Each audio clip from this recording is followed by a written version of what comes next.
అప్పుడు శ్రీహరి, లక్ష్మి నేను పడుకోలేదు, లోపల ధ్యానం చేస్తున్నాను, అంతర్దృష్టితో మాహేశ్వరీ శక్తిని సాక్షాత్కారం చేసుకుంటున్నాను. ఆ మాహేశ్వరి శక్తిని, ఆ మాహేశ్వరీ శక్తి అమ్మవారిని ధ్యానం చేస్తున్నాను.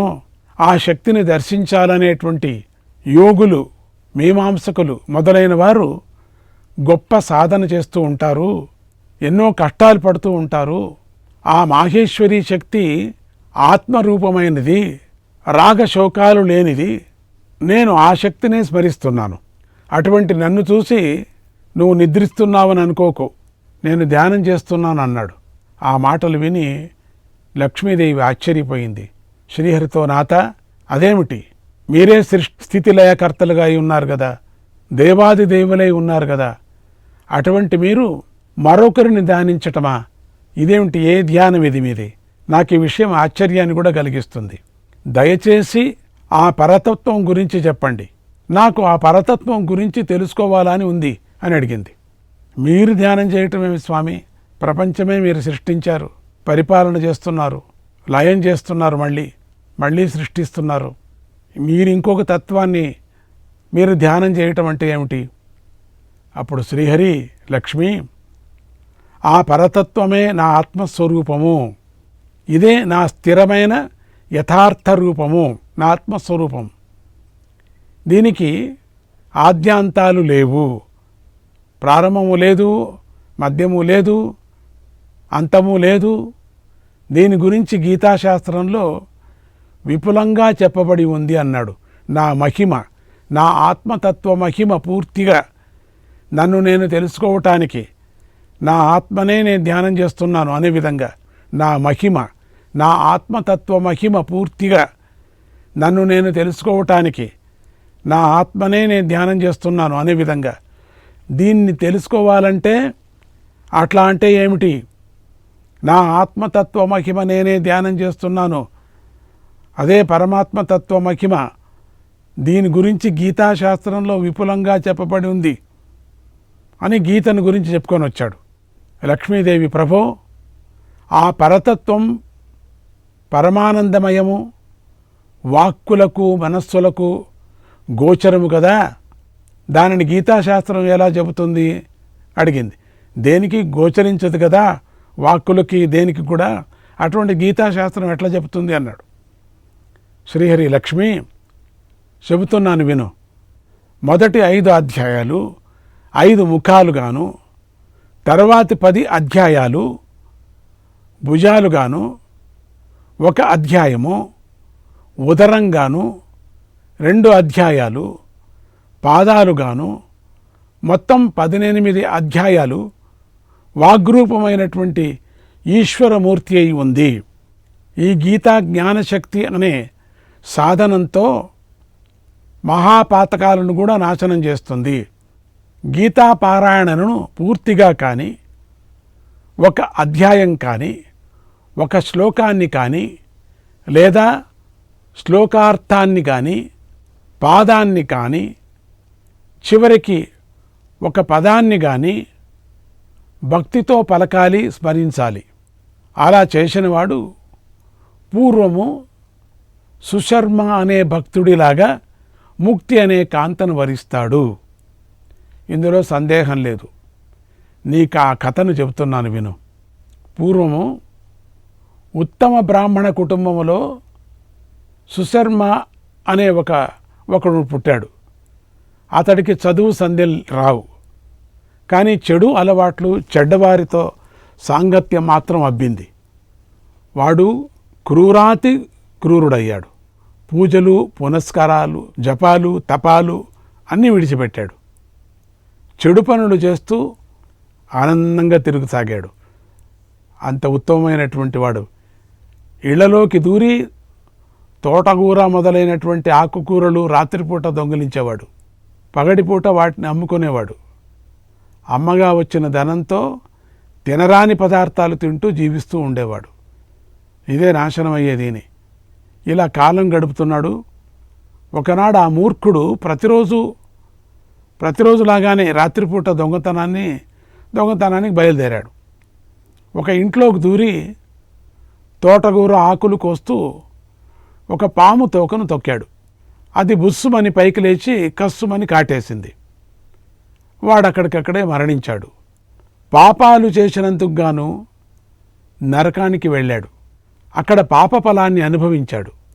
తర్వాత జన్మలో ఎద్దుగా జన్మించాడు. దానికి ఒక కుంటివాడు వాహనంగా చేసుకున్నాడు. దానిపై మొయ్యలేని బరువులు వేసేవాడు. అది కొద్దిగా నెమ్మదిగా నడిస్తే చాలు దారుణంగా కొట్టేవాడు. అలా 10 సంవత్సరాలు గడిచాయి. ఒకనాడు ఎద్దు అడవిలో గల కొండ ఎక్కుతోంది. తనపై గల బరువును తట్టుకోలేకపోయింది. అదేమైంది, అట్లా పైకి ఎక్కుతూ బరువు వేసుకొని ఆ కొండ నుంచి కింది దారి పడిపోయింది. అది చూడండి, ఎద్దుగా పుట్టిన తర్వాత కుంటోడు వాహనంగా చేసుకొని దాని మీద తాను కూర్చొని దాని మీద ఎక్కువ బరువు వేసుకొని తిన్నము. అది సన్నగా నడిస్తే బాగా కొట్టేవాడు. ఆ శిక్ష. అది కిందగా పడిపోయింది. అది పైనుంచి కొండపై నుంచి కింద పడి మరణించింది.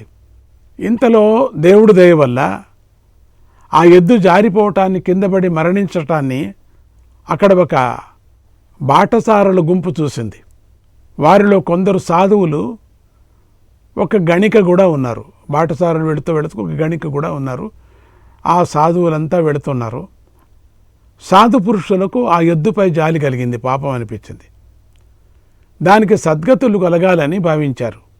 తాము సంపాదించిన పుణ్యంలో సగభాగాన్ని దానికి దారబోశారు.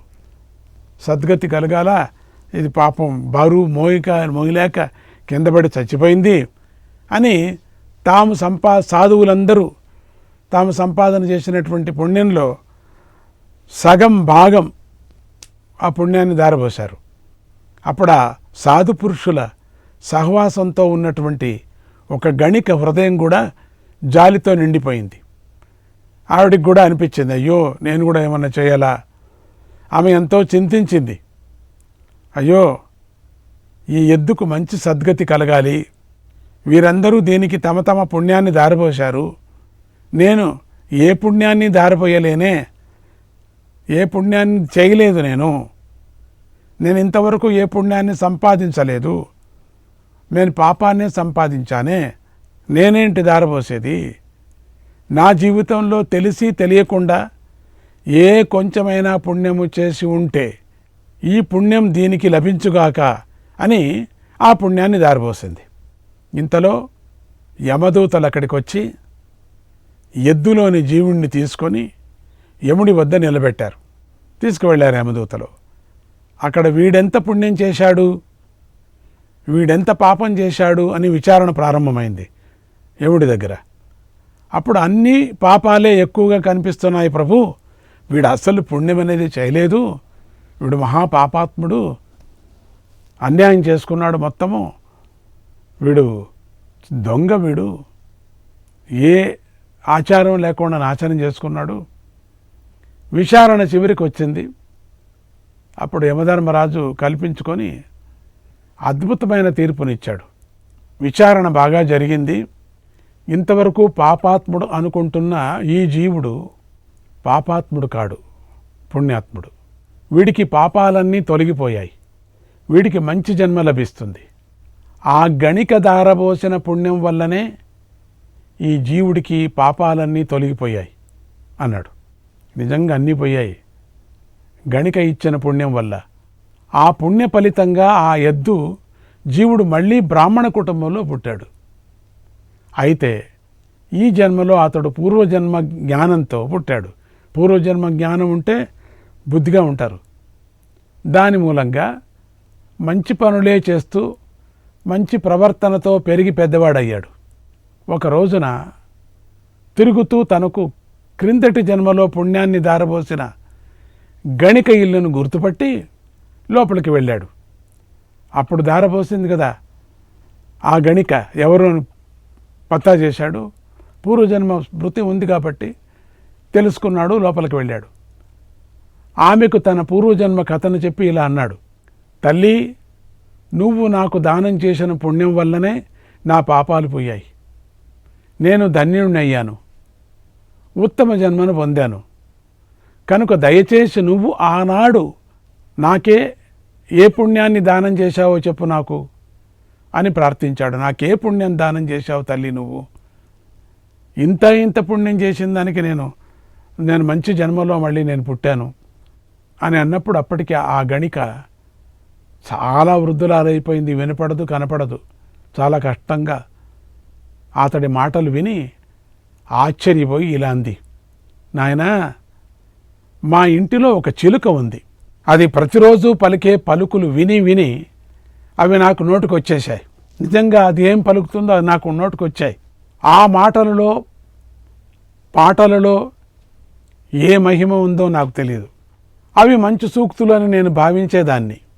వాటితో నా అంతఃకరణం పవిత్రమైంది. నేను కూడా పలుకుతూ ఉంటే, అది అంటూ ఉంటే నేను అంటూ ఉంటే, ఈ పుణ్యాన్నే నేను దారపోశాను అంది. ఆ మాటలు విని ఇద్దరూ ఆశ్చర్యపోయారు. తర్వాత బాలుడు ఆ గణికతో, అమ్మ, నాకొకసారి ఆ చిలుకను చూపిస్తావా అని అడిగాడు. గణిక సరే అని అది కూడా ముసలదైపోయింది, చిలుకను చూపించింది. వారు తమకు గల సందేహాన్ని ఆ చిలుకను అడిగారు. ఇద్దరు చిలుకకు నమస్కారం చేసి అడిగారు. ఆ చిలుకకు కూడా పూర్వజన్మ జ్ఞానం ఉంది. అది వీరిని చూస్తూనే కిలకిలా నవ్వింది. ఆ చిలుక మనుష్య భాషలో ఇలా అంది, ఓ అయ్యా, ఓ అమ్మ, నేను పూర్వజన్మలో విప్రుడిని, మంచి విద్వాంసుడిని. అయితే ఎంతో గర్విస్తూ ఉండేవాడిని, రాగద్వేషాలతో ఉండేవాడిని, గురువులనే తిడుతూ ఉండేవాడిని, అందరినీ ఎంతో చులకనగా చూసేవాడిని, అలా ప్రవర్తిస్తూ జీవిస్తూ ఉండేవాడిని. నాకు ఒక రోజున చావు మూడింది. నేను మరణించి నరకంలో పడ్డాను. అక్కడ నానా రకాల బాధలను అనుభవించాను. తర్వాత గురునింద పాపం చేత నేను ఇలా చిలుకనై పుట్టాను. నేను పాపాత్ముడిని కావటం చేత నా చిన్నతనంలోనే నా తల్లిదండ్రులు మరణించారు. నేనే ఎలాగో ఆహారాన్ని సంపాదించుకుంటూ జీవిస్తున్నాను. ఒకసారి వేసవి కాలం వచ్చింది. అప్పుడు ఎండలు ఎక్కువగా ఉంటాయి కదా, ఆ ఎండలను నేను తట్టుకోలేకపోయాను. నాకెంతో దాహం వేసింది. దప్పికతో నా నోరు ఎండిపోయిందప్పుడు నాకు శోష వచ్చి ఒక చెట్టు క్రింద పడిపోయాను. పూర్వజన్మలో వేదాలు చదివిన పుణ్యఫలంగా దైవవశాన నన్నొక ముని చూశాడు. నాపై జాలిపడి తన ఆశ్రమానికి తీసుకొని వెళ్ళాడు. నా మీద ప్రేమతో నన్ను ఒక పంజరంలో పెట్టి నాకు ఆహారం పెడుతూ నన్ను పెంచసాగాడు. ఆ సమయంలో ఆయన నిత్యము తన శిష్యులకు భగవద్గీతలోని ప్రథమాధ్యాయాన్ని ప్రతిరోజు బోధిస్తూ ఉండేవాడు. ఈ ప్రథమాధ్యాయాన్నే చెప్పేవాడు ఎప్పుడు. నేను ఆ ఉపదేశాన్ని వింటూ ఉండేవాడు. దాన్ని రోజు అదే వినటం వల్ల ఆ ప్రథమాధ్యాయం నా నోటికి వచ్చింది. ఆ అధ్యాయాన్ని ప్రతిరోజు పారాయణం చేసుకుంటూ ఉండేదాన్ని. ఇంతలో నేను పూర్వం చేసినటువంటి పాపకర్మను అనుభవించే సమయం కూడా వచ్చేసింది నాకు. ఒక దొంగవాడు ఆశ్రమంలోకి వచ్చాడు. వాడికి ఆశ్రమంలో విలువైన వస్తువులేవి కనిపించలేదు. నేను ఒక్కదాన్నే వాడిని కనిపించాను, అక్కడే ఉన్నా. వాడు పంజరంలో సహా నన్ను ఎత్తుకుపోయి ఈ గణికకు అమ్మేసి వెళ్ళిపోయాడు. అప్పటి నుంచి ఈ ప్రథమాధ్యాయ శ్లోకాలను ఎప్పుడూ వీలైనన్నిసార్లు పారాయణ చేస్తూనే ఉన్నాను. దానివల్ల నాకు పూర్వజన్మ జ్ఞానం కలిగింది. నేను పారాయణ చేస్తూ ఉండటం వల్ల ఈ గణికకు కూడా ఈ ప్రథమాధ్యాయం నోటికి వచ్చేసింది. ఆమె కూడా పారాయణం చేస్తుంది. ఆ పుణ్యాన్నే ఈమె నీకు దారబోసింది. దానివల్లనే నువ్వు మళ్ళీ మంచి కుటుంబంలో జన్మించావు. దానివల్లనే నీకు పూర్వజన్మ జ్ఞానం కూడా కలిగింది. కనుక దీనిని నువ్వు నిత్యము పారాయణ చేస్తూ ఉండు అన్నది చిలుక. ఆ మాటలు విని ఆ విప్రుడు ఎంతో సంతోషించాడు. చిలుకకు గణికను నమస్కారం చేసి గణికకు ఇద్దరికి కూడా ఇంటికి వెళ్ళాడు. ధర్మంగా జీవిస్తూ నిత్యము ఈ అధ్యాయాన్ని పారాయణం చేశాడు. చివరికి ఆ చిలుక, ఆ వేశ్య, ఆ విప్రుడు ముగ్గురు ముక్తిని పొందారు. ముగ్గురు కలిసి ముక్తికి వెళ్ళారు. ఓ లక్ష్మి, ప్రథమాధ్యాయాన్ని నిత్యము పారాయణం చేయటం వల్ల పాపాలు నశించి చిలుకకు పూర్వజన్మ స్మృతి కలిగింది. కేవలం వినటంతోనే గణిక అంతఃకరణం పరిశుద్ధమైంది.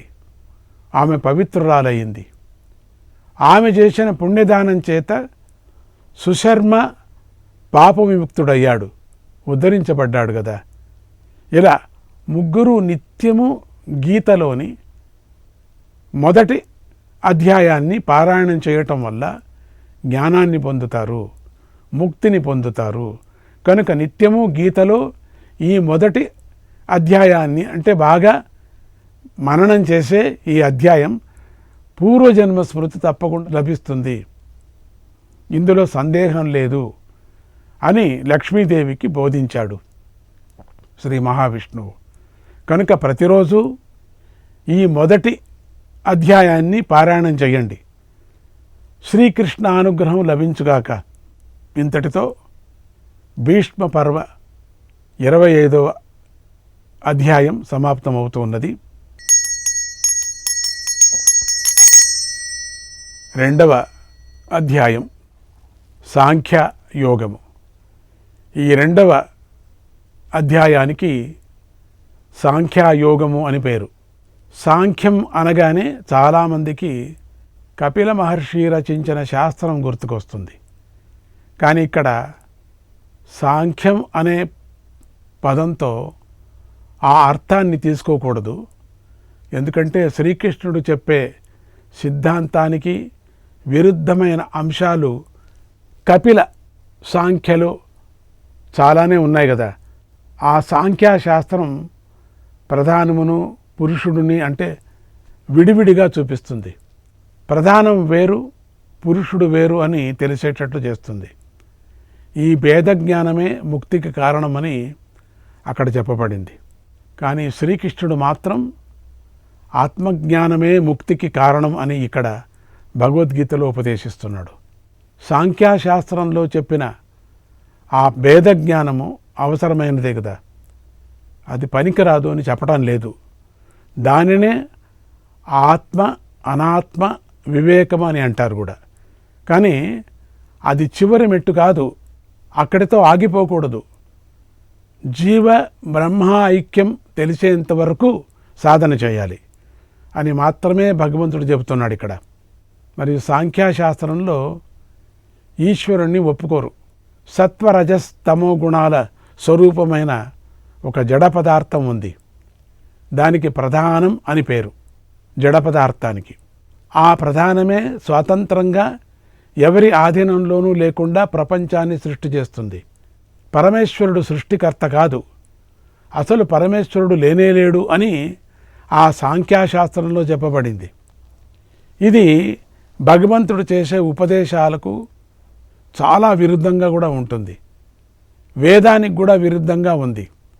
అందుకనే ఆ సాంఖ్యశాస్త్రాన్ని నాస్తిక శాస్త్రం అని పెద్దలు కూడా అంటారు. ఇలా ఆ సాంఖ్యశాస్త్రంలో వేద విరుద్ధమైన అంశాలు, భగవద్గీతకు విరుద్ధమైనటువంటి అంశాలు చాలానే ఉన్నాయి. అందుకనే సాంఖ్యయోగము అన్న చోట ఆ సాంఖ్యశాస్త్రాన్ని ఊహించుకోకూడదు, అది వేరే. మరి సాంఖ్యయోగం అంటే అర్థం ఏమిటి అంటే, సాంఖ్యం అనే పదానికి తత్వజ్ఞానం అనే అర్థం ఇక్కడ. ఆ జ్ఞానాన్ని కలిగి ఉండటమే సాంఖ్య యోగము. ఆ తత్వజ్ఞానం కలిగి ఉన్న వారిని సాంఖ్యులు అంటారు. వీరినే స్థితప్రజ్ఞలు అని కూడా అంటారు. సాంఖ్యశాస్త్రం అది వేరే, సాంఖ్యులు గీతకు అర్థం వేరే ఇక్కడ అని కూడా అంటారు. దీని గురించి భగవంతుడే తర్వాతి శ్లోకాలలో వివరించబోతున్నాడు ముందుకి. కనుక అక్కడే ఈ విషయాన్ని విస్తారంగా చెప్పుకుందాం. ఇక ఇప్పుడు సాంఖ్యయోగాన్ని కలిగించే ఈ 2వ అధ్యాయంలోకి ప్రవేశిద్దాం. శ్రీకృష్ణాయ పరమాత్మనే నమః.